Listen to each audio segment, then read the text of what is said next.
Hello friends. तो कैसे हैं आप सब? आई होप आप सब अच्छे होंगे।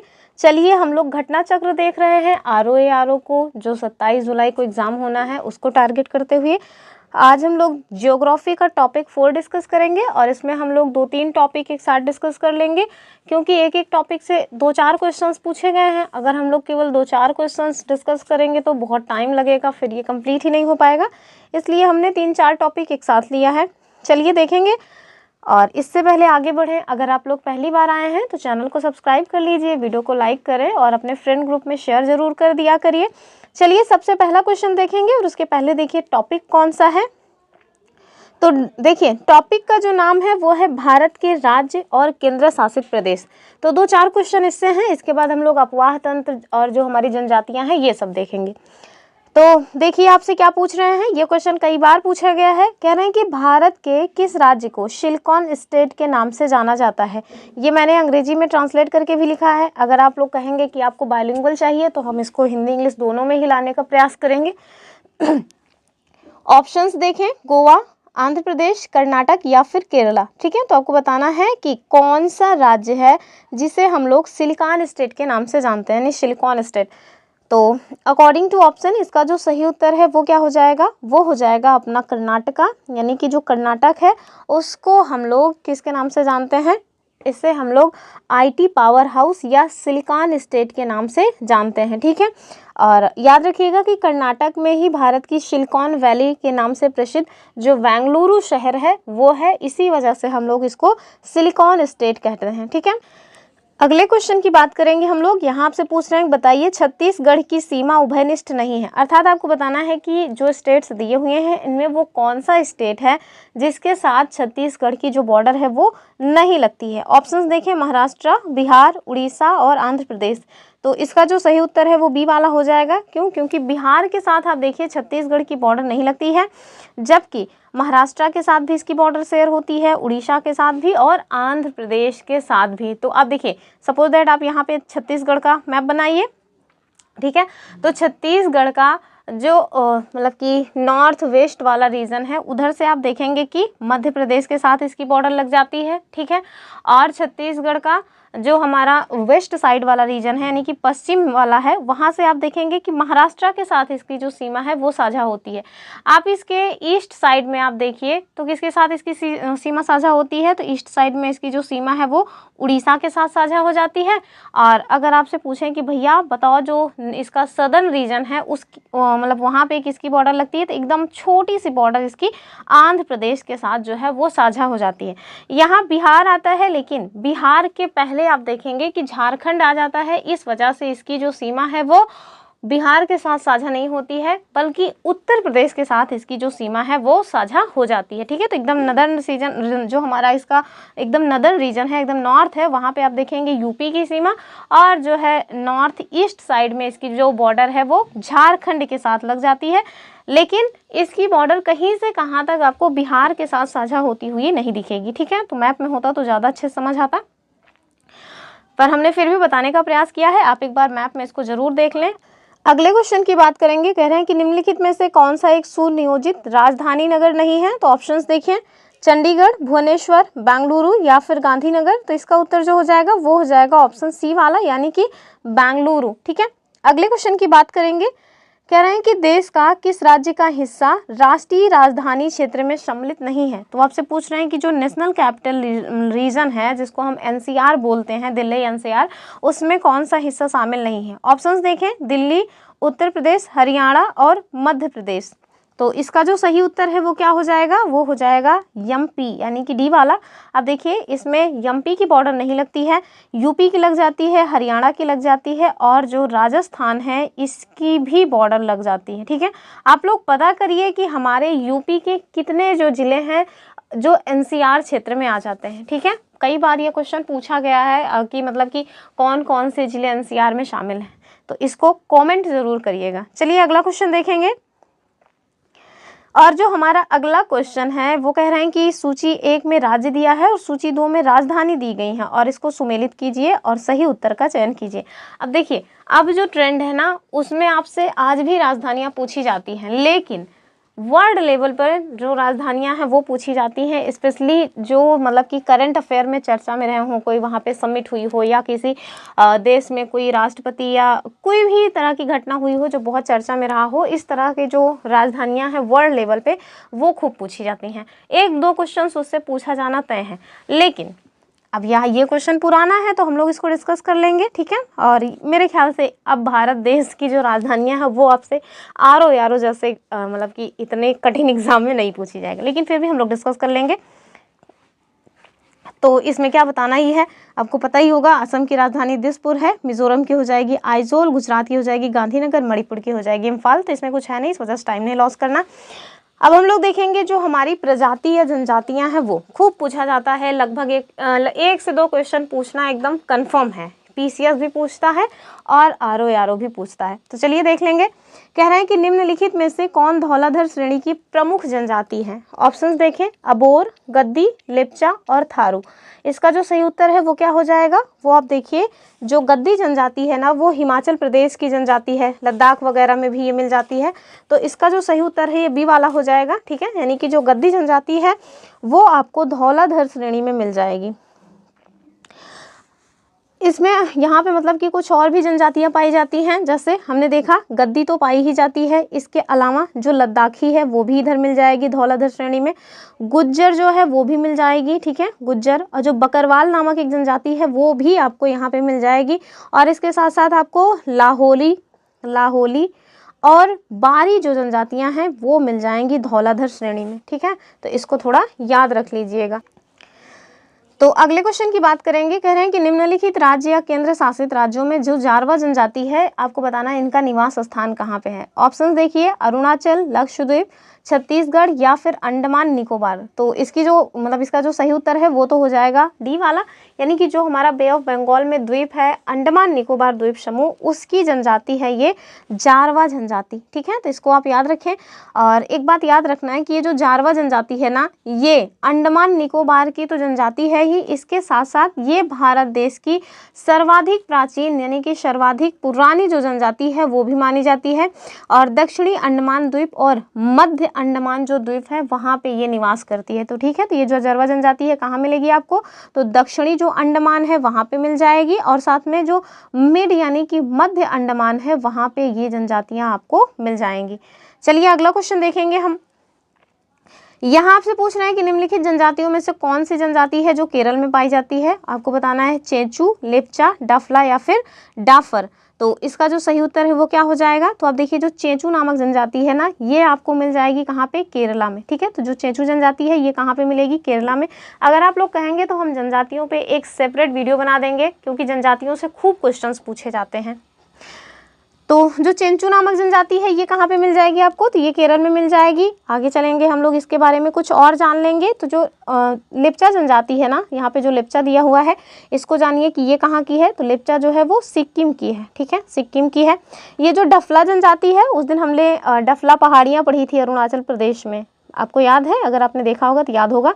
तो ये जो डफला पहाड़ियाँ अरुणाचल प्रदेश में हैं, तो ये जो डफला जनजाति है ये भी आपको अरुणाचल प्रदेश में ही देखने को मिल जाएगी।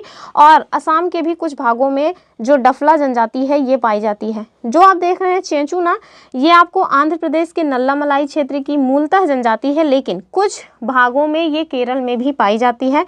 तो इस वजह से इसका जो सही उत्तर है वो हो जाएगा चेंचू। लेप्चा कहाँ की है, सिक्किम। डफला कहाँ की है, अरुणाचल, मतलब कि अरुणाचल और असम की, ठीक है। अगले क्वेश्चन की तरफ मूव ऑन कर रहे हैं। यहाँ आपसे पूछ रहे हैं कि बताओ जो तमरिया जनजाति है वो भारत के निम्नलिखित में से किस राज्य में पाई जाती है। तमरिया जनजाति की बात हो रही है। ऑप्शंस देखें, पश्चिम बंगाल, राजस्थान, झारखंड या फिर मध्य प्रदेश। तो इसका उत्तर हो जाएगा ऑप्शन सी वाला, यानी कि झारखंड। तो तमरिया जो जनजाति है ये कहाँ की है, झारखंड की है। चलिए इसकी व्याख्या देख लेंगे। तो तमरिया जनजाति मुख्य रूप से आपको झारखंड और उड़ीसा में मिल जाएगी। 28 नवंबर सन 2019 की स्थिति के अनुसार झारखंड में तमरिया, जिसको तमड़िया भी बोला जाता है, इस जनजाति को अनुसूचित जनजाति सूची में मुंडा जनजाति के समानार्थी शामिल किया गया, ठीक है।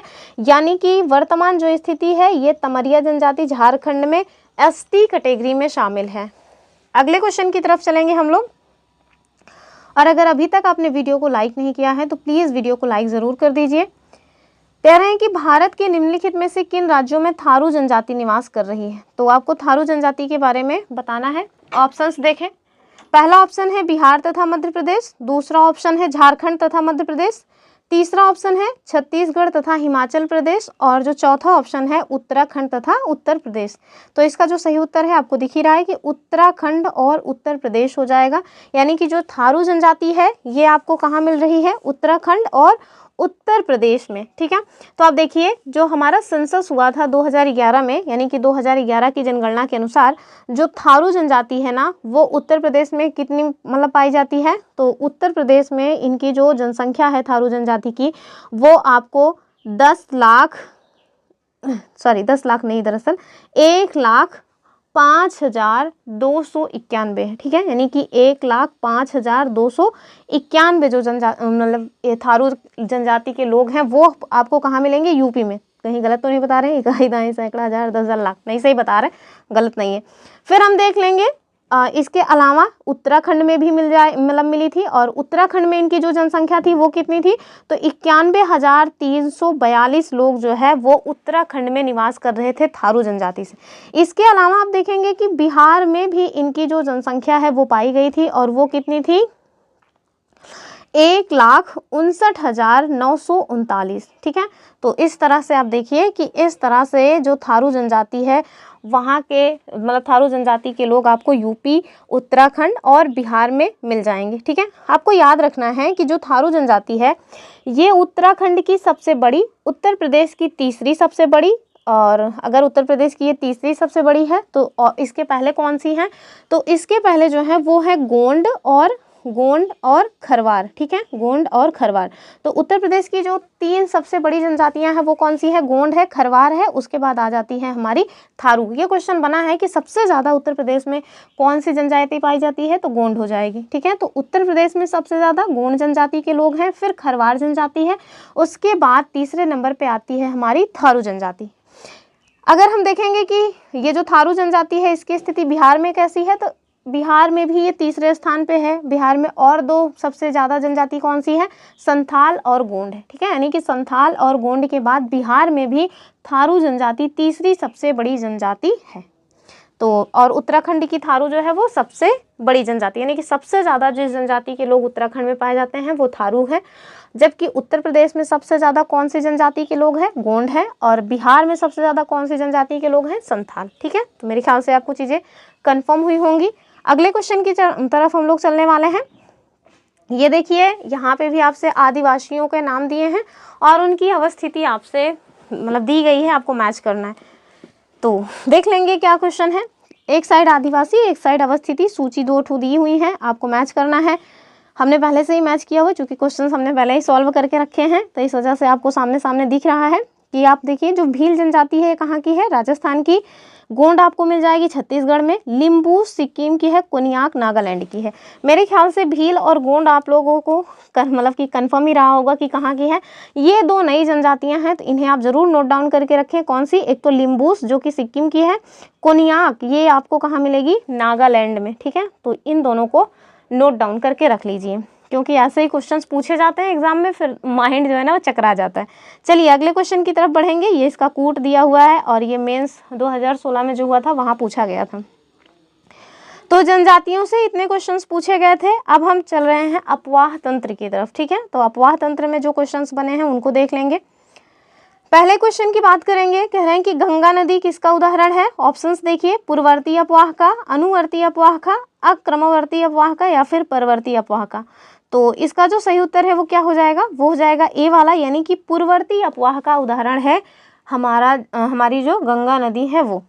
अगले क्वेश्चन की तरफ चलेंगे हम लोग, और जो हमारा अगला क्वेश्चन है ये क्वेश्चन 2023 के उत्तर प्रदेश प्रीलिम्स में पूछा गया था। कुमाऊं हिमालय जो है वो कौन सी नदियों के मध्य स्थित है। और साथ में आप देखिए ये 2016 में जो री एग्ज़ाम हुआ था यूपी आरओ का, वहाँ भी पूछा गया था। तो ये बहुत कॉमन सी बात है कि आरओ में जो क्वेश्चंस पूछे गए हैं वो यूपीसीएस में पूछ लेंगे, पीसीएस के क्वेश्चंस आरओ में पूछ लेंगे। इसी वजह से शायद हम लोग घटना चक्र पढ़ते भी हैं। अब देखिए इस बार यूपी पीसीएस प्रीलिम्स में घटना चक्र से शायद कोई क्वेश्चन नहीं है। अब जाहिर सी बात है हमेशा ऐसा नहीं होगा कि सेम क्वेश्चंस रिपीट हो, लेकिन हम लोग इसको देख करके ये जरूर प्रयास कर सकते हैं कि क्या इसके इर्द गिर्द कोई क्वेश्चन बन सकता है या नहीं। डायरेक्ट अगर हम लोग उम्मीद करते हैं डायरेक्ट क्वेश्चन बनेगा तो हम लोग गलत उम्मीद करते हैं। चलिए देखेंगे, आपसे पूछ रहे हैं कि जो कुमाऊं हिमालय है ना वो कौन सी नदियों के मध्य स्थित है। ऑप्शन देखें, सिंधु और सतलुज और काली और तीस्ता, काली और सतलुज और काली, तीस्ता और ब्रह्मपुत्र। तो इसका उत्तर क्या हो जाएगा, हमसे कुमाऊं हिमालय की बात कर रहे हैं तो इसका उत्तर होगा सतलुज और काली नदी। ठीक है, तो इसका जो उत्तर है वो सी वाला हो जाएगा। ये देखिए हमने इसको मैप में भी लिया हुआ है, यहाँ से आपको जो 4 हिमालय हम लोग नदियों के आधार पे बांट कर पढ़ते हैं उसकी जो जानकारी है वो हो जाने वाली है। ठीक है, तो सबसे पहले आप देखिए पंजाब हिमालय, और ये जो पंजाब हिमालय है ये कौन सी नदियों के मध्य मिलेगा, तो सिंधु और सतलुज। ठीक है, सिंधु, क्या हो रहा है, एक सेकेंड, सिंधु और सतलुज, सिंधु और सतलुज नदी के मध्य जो है ये आपको क्या मिल जाएगा, ये आपको मिल जाएगा हमारा पंजाब हिमालय। ठीक है, सतलुज और काली नदी के मध्य जो हिमालय मिलेगा ये वाला हिमालय सतलुज और काली नदी के मध्य है, इसको हम क्या कहेंगे, इसे हम कहते हैं कुमाऊं हिमालय। काली और जो तीस्ता नदी है, काली और जो तीस्ता नदी है, तीस्ता नदी, इसके मध्य मिल जाएगा आपको नेपाल हिमालय, और तीस्ता तथा ब्रह्मपुत्र नदी के मध्य जो मिलेगा वो आ जाएगा हमारा असम हिमालय। तो 4 प्रकार के हिमालय या 4 हिमालय को हम लोग पढ़ते हैं नदियों के आधार पर। फिर से एक बार देख लीजिए, सिंधु और सतलुज नदी के मध्य जो हिमालय का हिस्सा है वो पंजाब हिमालय है। सतलुज और काली के मध्य जो है उसे हम कुमाऊं हिमालय कहते हैं। काली और तीस्ता के मध्य वाले को हम लोग नेपाल हिमालय कहते हैं, और तीस्ता और ब्रह्मपुत्र के जो मध्य हिमालय पड़ता है उसे हम लोग असम हिमालय के नाम से जानते हैं। ठीक है, तो ये 4 हिमालय आप याद रखिएगा। चलिए अगले क्वेश्चन की बात करेंगे हम लोग, क्वेश्चन नंबर नेक्स्ट। ये वाला क्वेश्चन भी 2023 के उत्तर प्रदेश प्रीलिम्स में पूछा गया था, शायद 2024 में पूछा गया। ये वाला क्वेश्चन पूछा गया है डायरेक्ट, यही मतलब एग्जैक्ट इस तरह से पूछा गया है, तो इस वजह से आप थोड़ा इसको देख लें, इससे क्वेश्चंस बनते रहे हैं हमेशा ही। और ये जो क्वेश्चन हम डिस्कस कर रहे हैं ये कब का है, तो ये 2013 का क्वेश्चन है। चलिए हम लोग इसको देख लेंगे। क्या कह रहे हैं आपसे, कह रहे हैं कि सूची 1 व सूची 2 का मिलान कीजिए, नीचे दिए गए कूट से सही उत्तर का चुनाव कीजिए। सूची 1 में स्थल दिए हैं, सूची 2 में नदियों का संगम दिए हैं। रुद्रप्रयाग, नंदप्रयाग, कर्णप्रयाग और देवप्रयाग, भगीरथी, अलकनंदा, अलकनंदा मंदाकिनी, अलकनंदा पिंडर और विष्णु गंगा तथा मंदाकिनी। हालांकि इसका जो ऑप्शंस दिया है उस ऑप्शंस के हिसाब से इसको सॉल्व करने में प्रॉब्लम होगी, लेकिन ये पीसीएस का हमेशा का रहा है नौटंकी, तो हम लोग इसको ना मैप में देख लेंगे, फिर उसके बाद दोबारा अगर पूछा जाए तो अगर वो लोग ऑप्शन सही से देंगे तो फिर आप लोग उसको कर ले जाएंगे, इसलिए हम लोग इसको मैप में देखते हैं। ठीक है, तो चलिए मैप में इसको हम लोग देखेंगे। तो देखिए एक यहाँ पे आपको उत्तराखंड में एक हिमानी मिलेगा जिसे हम कहते हैं सतोपथ या संतोपथ हिमानी, जो भी आपको समझना हो समझ लीजिए। तो ये जो हिमानी है, ग्लेशियर जिसको हम बोलते हैं, यहाँ से इसके पूर्व साइड से एक नदी निकलती है और इसके पश्चिम साइड से भी एक नदी निकलती है। तो जो पूर्व साइड से नदी निकल रही है वो कौन सी नदी है, वो है धौली गंगा। पश्चिम से जो नदी आ रही है इसको हम कहते हैं विष्णु गंगा। ठीक है, तो विष्णु गंगा और धौली गंगा ये 2 नदियां आ करके जहाँ पर अपना पानी एक में मिलाती हैं, वहां पे जो प्रयाग बनता है उसको हम कहते हैं विष्णु प्रयाग। ठीक है, आगे चल करके ये जो संयुक्त धारा है ये अलकनंदा के नाम से आगे भी प्रवाहित होती है, और आगे जब ये अलकनंदा ऐसे बहती रहती है तो एक और नदी आ करके इसमें अपना जल गिराती है, और वो कौन सी नदी है, वो है हमारी नंदाकिनी नदी। जब ये नंदाकिनी नदी इसमें अपना पानी गिरा देती है तो फिर ये क्या कहलाती है, फिर ये कहलाती है नंद प्रयाग। ठीक है, आगे फिर देखें, ये जो नंदाकिनी जब इसमें अपना पानी गिरा दी तो साथ में फिर ये अलकनंदा के नाम से आगे भी चलती रहती है। फिर आप देखिए आगे ऐसे चलते चलते और आगे बढ़ती है तो एक और नदी है जो आकर के इस अलकनंदा में अपना पानी विसर्जित करती हैं, और वो कौन सी है, वो है भैया पिंडार गंगा। ठीक है, तो पिंडार गंगा जो नदी है वो भी अलकनंदा के साथ अपना पानी मिक्स करती हैं, और वहाँ पे जो प्रयाग बनता है उसे हम कहते हैं कर्ण प्रयाग। ठीक है, तो कर्ण प्रयाग कौन सी नदियों के संगम से बना है, अलकनंदा और पिंडार। तो आपसे देखिए क्वेश्चन पूछा गया है ना, कर्णप्रयाग, और कर्णप्रयाग किससे मिलकर के बन रही है, पिंडार और अलकनंदा। आप देखें कि पिंडार और अलकनंदा करके दिया जरूर है लेकिन वो मैच ढंग से नहीं कर रहा है। ठीक है, तो कर्णप्रयाग हो गया। फिर हम देखेंगे आगे, ये जो संयुक्त धारा है ये आगे बढ़ती है और आगे बढ़ते बढ़ते एक और नदी आकर के अपना जल इसमें विसर्जित करती है, और वो नदी कौन सी है? वो नदी है मंदाकिनी। ठीक है, तो ये देखिए मंदाकिनी रिवर है। मंदाकिनी रिवर भी अपना जो पानी है वो कहाँ पे गिरा रही है? अलकनंदा में, और यहाँ पे जो प्रयाग बन रहा है वो है हमारा रुद्रप्रयाग। ठीक है, आगे फिर ये संयुक्त धारा आगे प्रवाहित होते हुए आगे बढ़ती है, एक और नदी आकर के इसमें अपना पानी गिराती है, वो कौन सी? वो गंगोत्री नदी है। और ये जो गंगोत्री नदी है ये भी आकर के जब अलकनंदा में मिल जाती है तो ये क्या कहलाती है? गंगोत्री से दरअसल भागीरथी निकलती है, गंगोत्री नदी नहीं है, दरअसल ये भागीरथी नदी है। ये भागीरथी नदी आकर के अलकनंदा में अपना पानी गिराती है, और यहाँ से जो प्रयाग बनता है वो है हमारा देवप्रयाग। और इसी देवप्रयाग से जो संयुक्त धारा निकलती है, इसी धारा को हम लोग गंगा नदी के नाम से जानते हैं। फिर आगे आप देखें यमुनोत्री से एक नदी आकर के मिलती है, गंगा और यमुना। फिर आप देखें कि प्रयागराज में संगम बन ही जाता है। तो इसको एक बार फिर से बता रहे हैं, आप ये मैप खुद से एक बार देख लीजिएगा। हम आपको ये बता रहे हैं कि कौन सी नदी के संगम से कौन सा प्रयाग बना हुआ है। ठीक है, तो आप देखिए धौली गंगा और विष्णु गंगा, धौली गंगा और विष्णु गंगा, इनके मिलने से कौन सा प्रयाग बना? विष्णु प्रयाग। फिर ये धारा जो है संयुक्त धारा अलकनंदा के नाम से जानी गई, और ये अलकनंदा और नंदाकिनी ये मिलकर के नंद प्रयाग बना रहे हैं। आगे अलकनंदा और पिंडार ये मिलकर के कर्ण प्रयाग बनाएंगे। फिर आगे आप देखें अलकनंदा और मंदाकिनी, इनके मिलने से रुद्रप्रयाग बनेगा। और आगे बढ़ेंगे, बहते हुए आप देखें कि जो भागीरथी नदी है वो और अलकनंदा ये मिलकर के देवप्रयाग बनाती है। ठीक है, तो केवल पहली बार छोड़ करके, यानी कि सबसे ऊपर जो विष्णु प्रयाग बना है केवल उसको छोड़ दीजिएगा, तो अलकनंदा सब में कॉमन है। ठीक है, तो ये थोड़ा आप अच्छे से इसको देख लीजिए। ठीक है, मेरे ख्याल से आपको समझ आ गया होगा। हाँ, ये क्वेश्चन बनता है, आगे आप देखेंगे कि बना भी है कि कौन सी रिवर के तट पे कौन सा धाम है। तो ये देखिए जो विष्णु गंगा है ना, विष्णु गंगा के तट पे आपको देखें बद्रीनाथ देखने को मिल जाएगा।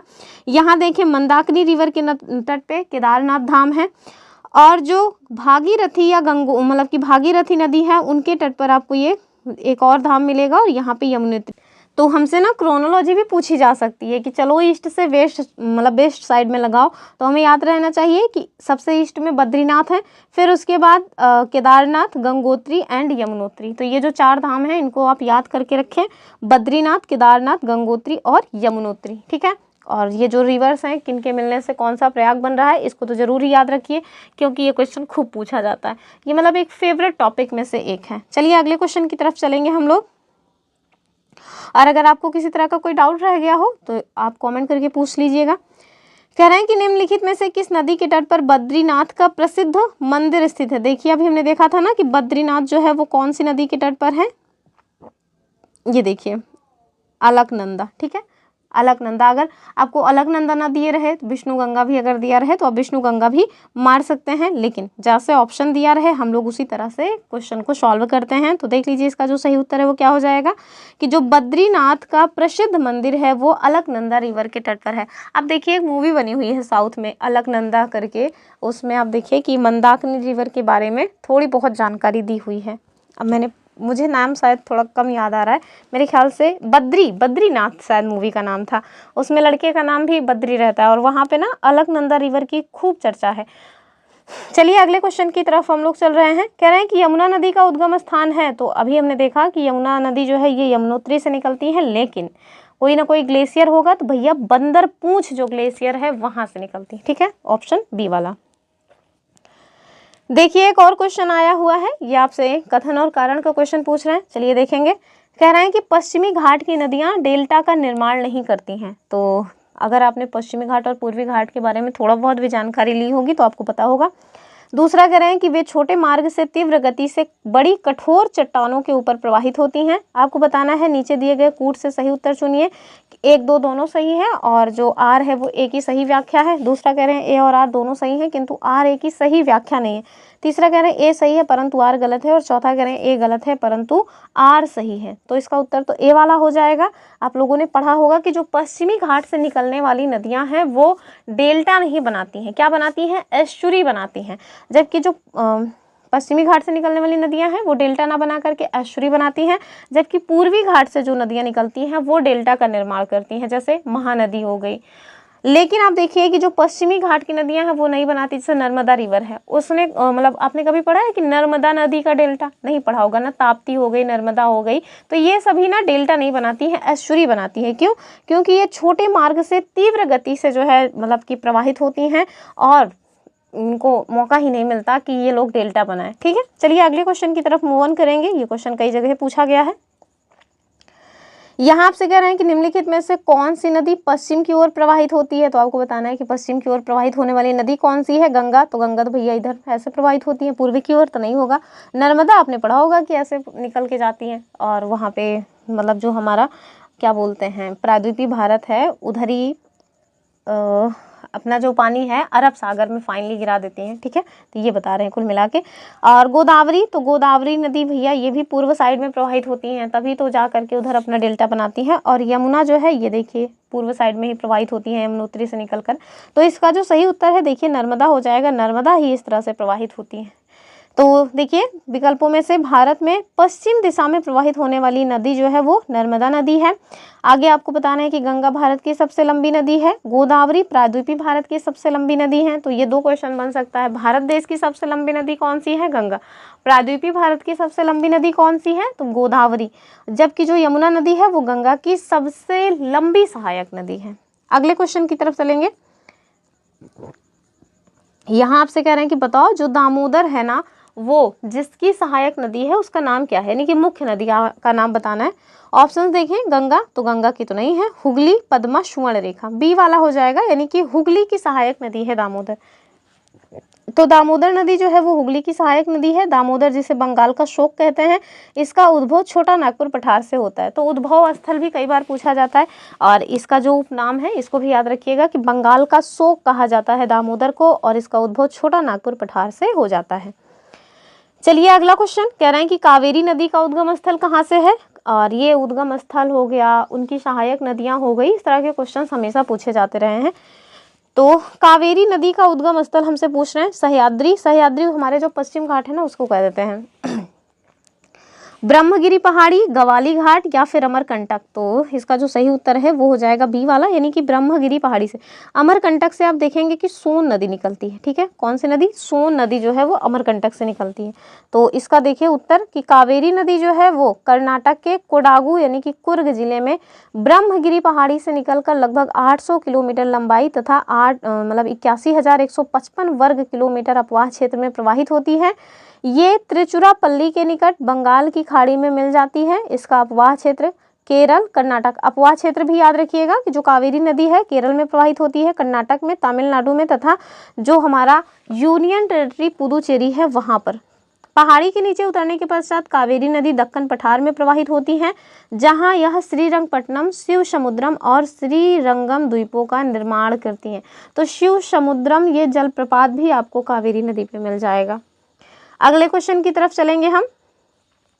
कह रहे हैं कि कृष्णा नदी जल विवाद किन राज्यों के मध्य है, तो जाहिर सी बात है कि उन्हीं राज्यों के मध्य होगा जहां पे ये नदी प्रवाहित होती होगी। तो इसका भी उत्तर आयोग के द्वारा ढंग का नहीं दिया गया है, क्योंकि ऐसा कोई इन्होंने ऑप्शन ही नहीं बनाया है जो मतलब सही हो।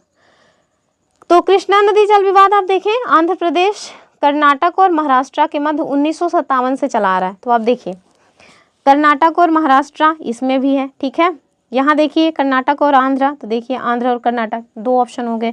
आंध्र और तमिलनाडु केवल ये वाला है जिसमें मतलब कि लग रहा है कि हाँ इसमें प्रवाहित नहीं होती, आंध्र और महाराष्ट्र। और हमसे पूछ क्या रहे हैं कि किन राज्यों के मध्य है। अगर हमसे ये पूछते कि किन राज्यों के मध्य नहीं है तो इसका उत्तर सी वाला हो जाता, लेकिन और जो इनके द्वारा क्वेश्चन पूछा गया है उस हिसाब से तो पहला भी हो जाएगा, दूसरा भी हो जाएगा और चौथा भी हो जाएगा। तो आप इसको याद रखिए, इनका एक्सप्लेनेशन जो है वो आप जाने रहिए, बाकी क्वेश्चन तो वो कैसे पूछेंगे उनके ऊपर डिपेंड करता है। कि जो कृष्णा नदी जल विवाद है वो आंध्र प्रदेश, कर्नाटक और महाराष्ट्र के मध्य 1957 से चला आ रहा है। क्वेश्चन नंबर 11 कह रहे हैं कि प्रायद्वीपीय भारत की नदियों में कौन सबसे लंबी नदी है। अभी हमने देखा था ना कि जो गोदावरी नदी है वो प्रायद्वीपीय भारत की सबसे लंबी नदी है। तो कितने किलोमीटर लंबाई में इनका मतलब प्रवाह है जल क्षेत्र, तो 1465 किलोमीटर में। गोदावरी नदी भारत की दूसरी अर्थात गंगा नदी के बाद दूसरी सबसे बड़ी नदी है, जबकि प्रायद्वीपीय भारत की ये सबसे लंबी नदी है। इनका जो उद्भव है वो कहाँ से है, तो त्र्यंबकेश्वर जो महाराष्ट्र के निकट है वहाँ की पहाड़ियों से, और ये अंत में अपना जो पानी है वो कहाँ पे गिराती है, यानी कि इनके द्वारा जो अपना बनाया जाता है डेल्टा, वो कहाँ बनता है, तो बंगाल की खाड़ी के तट पर। ठीक है, चलिए अगले क्वेश्चन की तरफ चलेंगे। कह रहे हैं कि भारत की सबसे लंबी प्रायद्वीपीय नदी, अभी हमने देखा कि गोदावरी। अगले क्वेश्चन की बात करेंगे। ये क्वेश्चन कई बार पूछा गया है, 2022 का जो यूपी पीसीएस का पेपर हुआ था ना, उसमें ये क्वेश्चन पूछा गया था और बाद में और भी जगहों पे पूछा गया है। हमसे कह रहे हैं कि निम्नलिखित में से कौन एक कृष्णा की सहायक नदी नहीं है। तो आपको बताना है कि जो हमारी कृष्णा रिवर है उसकी सहायक नदी कौन सी नहीं। ऑप्शंस देखें, भीमा, डॉन, डॉन कितना बढ़िया नाम है, तेल और तुंगभद्रा। तो जाहिर सी बात है कि इसका उत्तर जो है वो तेल हो जाएगा, क्योंकि तेल जो है ना वो एक रिवर है जो उड़ीसा में बहती है, जिसको कहते हैं महानदी, तो उनकी सहायक नदी है तेल। ये तेल जो है ये ऑलरेडी एक बार और भी पूछा गया है कि तेल किसकी सहायक नदी है, तो इस वजह से इसको थोड़ा याद रखिएगा। तो तेल नदी जो है ये कृष्णा की सहायक नदी नहीं है भैया। कृष्णा की सहायक नदियों में आप देखें कोयना है, पंचगंगा, घटप्रभा, भीमा, तुंगभद्रा आदि। ठीक है, तेल किसकी सहायक नदी है, तो भैया महानदी की। अगले क्वेश्चन की तरफ चलेंगे। कह रहे हैं कि निम्नलिखित नदियों में से कौन सर्वाधिक प्रदूषित है। तो मेरे ख्याल से आप सबको पता होगा कि दामोदर नदी जो है वो सबसे ज़्यादा मतलब कि प्रदूषित है। भारत की सर्वाधिक जो प्रदूषित नदी है दामोदर है। गिरिडीह और दुर्गापुर के बीच ये 300 किलोमीटर लंबे भाग में जैविक मरुस्थल होकर के रह गई है, मतलब एकदम में सूख गई है। चलिए अगले क्वेश्चन की बात करेंगे। ये क्वेश्चन मैप में देखने लायक था, आप लोग इसको मैप में एक बार जरूर देख लीजिएगा। ठीक है, आपसे पूछ रहे हैं कि जो लेह है ना वो अवस्थित है, यानी कि लेह की स्थिति आपसे पूछी जा रही है नदी के सापेक्ष में। कह रहे हैं कि झेलम नदी के दाएं तट पर, दूसरा कह रहे हैं झेलम नदी के बाएं तट पर, तीसरा कह रहे हैं सिंधु नदी के दाएं तट पर, और चौथा है सिंधु नदी के बाएं तट पर। तो आप देखिए इसका जो सही उत्तर है वो सी वाला हो जाएगा कि सिंधु नदी के दाएं तट पर लेह जो है वो अवस्थित है। ठीक है, तो ये देखिए उत्तर कि जो जब ये प्रश्न पूछा गया था उस टाइम पे जम्मू कश्मीर राज्य में स्थित लेह शहर सिंधु नदी के दाएं तट पर अवस्थित था। लेकिन अभी देखिए अभी इसकी स्थिति क्या हुई है कि 31 अक्टूबर 2019 से लेह जो है वो केंद्र शासित प्रदेश लद्दाख का हिस्सा हो गया। पहले ये जम्मू कश्मीर का हिस्सा था। अगले क्वेश्चन की तरफ चलेंगे। कह रहे हैं कि निम्नलिखित में से भारत की निम्नलिखित नदियों में से कौन हिमालय की सभी श्रेणियों को काटती है। आपको बताना है कि वो कौन सी रिवर है जो हिमालय की जो भी श्रेणियां हैं सबको काटते हुए आगे बढ़ती है। ऑप्शन देखिए, रावी, सतलुज, ब्यास, चिनाब। तो ब्यास वगैरह तो होगा ही नहीं, ब्यास तो छोटी सी रिवर ही है। बी वाला इसका उत्तर हो जाएगा, यानी कि जो सतलुज नदी है ना उसकी बात हो रही है। और ये देखिए जो सतलुज रिवर है ये कहाँ से निकलती है, ये क्वेश्चन पूछा गया है। तो याद रखिएगा तिब्बत में राकश ताल, जिसे राक्षस ताल भी कहते हैं, वहाँ से निकलती है। ठीक है, तो ये थोड़ा याद रखिएगा। और आगे आप देखेंगे कि ये उत्तर पश्चिम दिशा में प्रवाहित होते हुए फिर हिमाचल प्रदेश राज्य में जाती हैं, और हिमाचल प्रदेश की श्रेणियों को काटकर फिर इनके द्वारा एक गहरे गॉर्ज का निर्माण किया जाता है। और इसकी टोटल लंबाई अगर कोई पूछ ले तो वो कितनी है, लगभग 1500 किलोमीटर है। किसकी, सतलुज रिवर की टोटल लंबाई। चलिए अगले क्वेश्चन की बात करेंगे। और जो हमारा अगला क्वेश्चन है क्या कह रहे हैं, ये क्वेश्चन पहले भी इम्पोर्टेंट था, आज भी इम्पोर्टेंट है, ये हमेशा चर्चा में रहता है कि भारत की किस नदी पर विश्व का सबसे ऊंचा पुल बनाया जा रहा है। ऑप्शन देखें, चिनाब, सतलुज, झेलम, ब्यास। तो ऑफ कोर्स इसका उत्तर चिनाब हो जाएगा। ठीक है, करंट अफेयर का भी ये मुद्दा रहा है। हमसे पूछ रहे हैं कि बेतवा नदी मिल जाती है, कहाँ मिलती है या कौन सी नदी से मिलती है, गंगा, यमुना, ब्रह्मपुत्र या सोन। तो आपको बताना है कि जो बेतवा नदी है वो किसकी सहायक नदी है कुल मिलाकर के। तो आपको पता होगा सिंध, बेतवा, केन, ये किसकी सहायक नदियां हैं, ये यमुना की सहायक नदियां हैं। तो ये देखिए इसका उत्तर क्या हो जाएगा, बी वाला, यानी कि यमुना। तो विकल्प में दी गई मध्य प्रदेश की प्रमुख नदियों में सोन गंगा की सहायक नदी है, जबकि केन, बेतवा, चंबल ये सभी यमुना की सहायक नदियां हैं। ठीक है, टोन्स भी एक सहायक नदी है। इसको ना क्रोनोलॉजी में पूछा जाता है, बताओ पश्चिम से पूर्व दिशा में सिंध, बेतवा, केन, इनको लगाने के लिए कई बार पूछा गया, इस वजह से बता रहे। तो इसको आप मैप में जरूर लोकेट करिएगा। अगला क्वेश्चन देखिए, कह रहे हैं कि निम्नलिखित में से कौन सी नदी भ्रंश घाटी से प्रवाहित होती है। बहुत बच्चों वाला क्वेश्चन है। ऑप्शन देखें, कृष्णा, कावेरी, तापी या फिर गोदावरी। तो जो हमारी भ्रंश घाटी में प्रवाहित होने वाली रिवर है वो कौन सी है, वो तापी हो जाएगी। और कौन सी है, नर्मदा। नर्मदा यहाँ नहीं दिया है, लेकिन हम आपको बता रहे हैं कि नर्मदा और तापी जो रिवर हैं वो कहाँ पे बहती हैं, तो भ्रंश घाटी में। ठीक है, एक्सप्लेनेशन देख लीजिए। उपर्युक्त नदियों में से तापी नदी भ्रंश घाटी से होकर प्रवाहित होती है। तापी नदी मध्य प्रदेश के बैतूल जिले में सतपुड़ा की पहाड़ियों से निकलती है। तो ये भी जानना जरूरी है कि कहाँ से इसका उद्भव होता है। तो तापी नदी जो है वो सतपुड़ा जिले से सतपुड़ा पहाड़ियों से निकलती है, जो कि मध्य प्रदेश के बैतूल जिले में है। ये नदी मध्य प्रदेश, महाराष्ट्र और गुजरात में प्रवाहित होते हुए अंत में अरब सागर में फिर अपना जो जल है वो विसर्जित कर देती है। तो इनका जो प्रवाह क्षेत्र है वो मध्य प्रदेश, महाराष्ट्र और गुजरात है। क्वेश्चन नंबर नेक्स्ट देखेंगे, कह रहे हैं कि निम्नलिखित कथन के संदर्भ में निम्नलिखित कथनों पर विचार कीजिए। पहला, यह वर्षा धारा और सुवर्ण रेखा नदियों के डेल्टा के मध्य स्थित है। अच्छा, ये पश्चिम बंगाल में अवस्थित है। किसके बारे में ये क्वेश्चन पूछ रहे हैं? क्वेश्चन में कुछ मुझे डाउट लग रहा है। हाँ, डाउट वाला बात ही है। निम्नलिखित कथन के संदर्भ में बताना है, ये बात तो ठीक है, लेकिन किसके बारे में पूछा जा रहा है ये दरअसल यहाँ लिखा ही नहीं भैया। ये भितरकनिका के बारे में पूछा जा रहा है। किसके बारे में? तो जो भितरकनिका गरान है इसके बारे में आपसे पूछा जा रहा है। तो इसके बारे में ये जो स्टेटमेंट दिए गए हैं इस यहाँ आपको बताना है कि कौन सा स्टेटमेंट सही है। तो आप देखिए, भितरकनिका करें पश्चिम बंगाल, कहीं आपने सुना है कि भितरकनिका पश्चिम बंगाल में हो? ये तो उड़ीसा में है ना, तो उत्तर इसका बी वाला गलत है। हमसे सही पूछा जा रहा है तो केवल एक जो है वो सही होना चाहिए था। नहीं, कह रहे हैं कि यहाँ वर्षा धारा और सुवर्ण रेखा नदियों के डेल्टा पर स्थित है। नहीं नहीं नहीं, ये भैया किसी भी डेल्टा पर स्थित नहीं है। तो इसका उत्तर ना दोनों ही गलत हो जाएगा। ठीक है, ऑप्शन डी जो है वो सही हो जाएगा कि दोनों ही की स्टेटमेंट जो है वो गलत, मतलब रॉन्ग है। तो आप देखिए, भितरकनिका गरान जो है वो उड़ीसा के केंद्रपाड़ा जिले में ब्रह्माणी, बैतरणी और महानदी डेल्टा पे स्थित है। ठीक है, तो उड़ीसा में है। कहाँ पे? उड़ीसा में है, इसको याद रखना है भितरकनिका गरान। और दूसरी बात, कौन सी नदियों के डेल्टा पे है? तो ब्रह्माणी, ब्राह्मणी या ब्रह्मणी, वैतरणी और महानदी, वैतरणी और महानदी के डेल्टा पर ये स्थित आपको मिल जाएगा। और याद रखिए कि ये मैंग्रोव क्षेत्र के लिए प्रसिद्ध है और साथ में ये एक रामसर साइट भी है। और इस वजह से आप देखिए कि दोनों के दोनों स्टेटमेंट रॉन्ग हैं। अभी वर्तमान में आप देखिए कि हमारे भारत देश में टोटल 89 रामसर स्टेट्स हो चुके हैं। अब स्टेट्स मतलब रामसर साइट्स जो है टोटल 89 हो गई हैं। और इसी के साथ साथ जो भारत देश है ना, वो पूरे एशिया में सबसे ज़्यादा रामसर साइट वाला देश बना हुआ है। दूसरे नंबर पे चाइना आ जाता है। ओवरऑल कोई पूछे तो भैया ब्रिटेन में सबसे ज़्यादा है। अगले क्वेश्चन की बात करेंगे, कह रहे हैं कि कौन सी नदी उड़ीसा में अपना डेल्टा बनाती है? महानदी अगर दिया है तो कुछ देखने की ज़रूरत ही नहीं है। तो 858 किलोमीटर लंबी महानदी छत्तीसगढ़ और उड़ीसा में प्रवाहित होती हुई पाराद्वीप के पास बंगाल की खाड़ी में अपने डेल्टा का निर्माण करती है। अगले क्वेश्चन को देखेंगे हम लोग, कह रहे हैं कि निम्नलिखित में से कौन सी नदी घाटी मतलब कि सॉरी क्षेत्रफल में सबसे बड़ी है। ठीक है, तो बेसिन क्षेत्रफल में सबसे बड़ी कौन सी है ये आपको बताना है।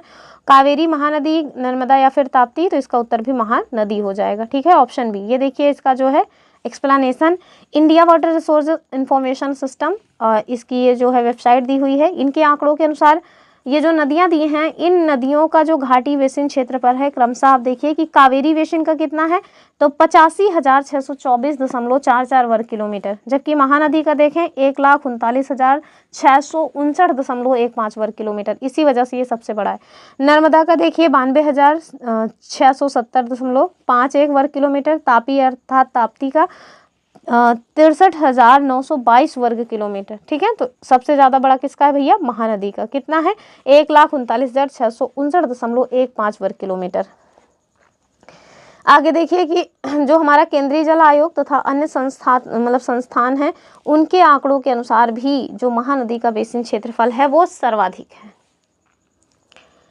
चलिए अगला क्वेश्चन देखेंगे, कह रहे हैं कि निम्न नदियों में से कौन अपने मार्ग में परिवर्तन के लिए कुख्यात है? अब जाहिर सी बात है, इसकी वजह से बाढ़ वगैरह आती है, बहुत घोर तबाही होती है, इस वजह से इसको विख्यात नहीं कहेंगे। ठीक है, ऑप्शंस देखें, गंगा, कोसी, दामोदर या गोमती? तो इसका जो सही उत्तर है वो क्या हो जाएगा? वो कोसी नदी हो जाएगी, यानी कि ऑप्शन बी। तो जो कोसी नदी है वो अपने मार्ग में परिवर्तन के लिए एकदम कुख्यात है। इसके वजह से बहुत ज़्यादा मतलब आकस्मिक बाढ़ आ जाती है और इस कारण इसे बिहार का शोक कहते हैं। ठीक है, तो हमने देखा था दामोदर नदी पश्चिम बंगाल का शोक था और बिहार का शोक कौन सा है? तो कोसी नदी है। दोनों में थोड़ा सा डिफरेंस है, याद कर लीजिए इसको। कह रहे हैं कि निम्नलिखित में से कौन सी नदी उत्तर प्रदेश राज्य से प्रवाहित नहीं होती है? ठीक है, यानी कि कौन सी रिवर है जो यूपी में इसका जो है प्रवाह क्षेत्र नहीं देखने को मिलेगा। ऑप्शंस देखिए, सोन तो मेरे ख्याल से यूपी में बहती है, हिंडन भी बहती है, लेकिन जो गंडक है ना ये यूपी में ये नहीं बहती है। ठीक है, लेकिन शारदा नदी बह जाती है। तो चलिए इसका उत्तर देख लीजिए, सी वाला हो जाएगा। व्याख्या देखिए कि जो गंडक नदी है वो उत्तर प्रदेश राज्य से प्रवाहित नहीं होती है। ये नदी नेपाल से निकलती है, बिहार में प्रवेश करती है तथा सोनपुर, पटना के निकट गंगा नदी में मिल जाती है। सोन, हिंडन और शारदा नदी उत्तर प्रदेश राज्य से प्रवाहित होती हैं। अब लगभग समाप्त होने की कगार पे है। कह रहे हैं कि मुंबई की जो मीठी नदी है वो किस झील से निकलती है। आप देखिए, जब से हम लोग देख रहे हैं ये क्वेश्चंस, इस सीरीज में आपको सबसे ज़्यादा जो क्वेश्चंस दिखे होंगे वो हमारा अपवाह जो तंत्र है वहीं से दिखे होंगे। क्यों? क्योंकि इससे क्वेश्चन भर भर के पूछे जाते हैं। तो मुंबई की जो मीठी नदी है किस झील से निकलती है? ऑप्शन देखें, तुलसी, बिहार, पवई या फिर उपर्युक्त में से कोई नहीं। तो जो मतलब मीठी नदी है मुंबई की वो विहार झील से निकलती है। ठीक है, यानी कि ऑप्शन बी वाला। तो याद रखिएगा, पहले तो यही जाने रहिए कि जो मीठी नदी है वो मुंबई की है। क्वेश्चन नंबर नेक्स्ट और लास्ट क्वेश्चन भी है आज का। कह रहे हैं कि निम्नलिखित में से किस नदी का जल ग्रहण क्षेत्र सर्वाधिक है? तो अभी हमने देखा था, नहीं जो देखा था उसमें से नहीं है, इसका उत्तर अलग है। महानंदा, सोन, राम, गंगा और गंडक। तो इसमें जो है इसका सही उत्तर हो जाएगा ऑप्शन बी वाला, यानी कि सोन नदी। ठीक है, तो इसका जो सही उत्तर है वो क्या हो जाएगा? वो हो जाएगा ऑप्शन बी, यानी कि सोन नदी। ठीक है, तो ये इतने सारे क्वेश्चंस आज हमने लिए थे, 3-4 टॉपिक हमने डिस्कस किए हैं। आई होप आपको जो भी चीज़ें बताई गई हैं समझ आई होंगी। और अगर आपको चीज़ें समझ आई हैं तो चैनल को सब्सक्राइब करें, वीडियो को लाइक करें और अपने फ्रेंड ग्रुप में शेयर ज़रूर कर दिया करिए, क्योंकि शेयर करेंगे तभी ज़्यादा से ज़्यादा लोगों तक इसकी रीच होगी और हमें भी अच्छा लगेगा कि हाँ आप लोग इसमें इंटरेस्टेड हैं। तो चलिए, ये रही आज की अपनी वीडियो। आई होप आपने इसको एंजॉय किया होगा। फिर मिलेंगे अपनी अगली वीडियो में, तब तक के लिए जय हिंद। और हाँ, हम लोग घटना चक्र की पॉलिटी भी देख रहे हैं और एनसीईआरटी तो हम डेली 2:30 बजे एनसीईआरटी की क्लास चलती ही है। तो चलिए फिर मिलते हैं। जय हिंद।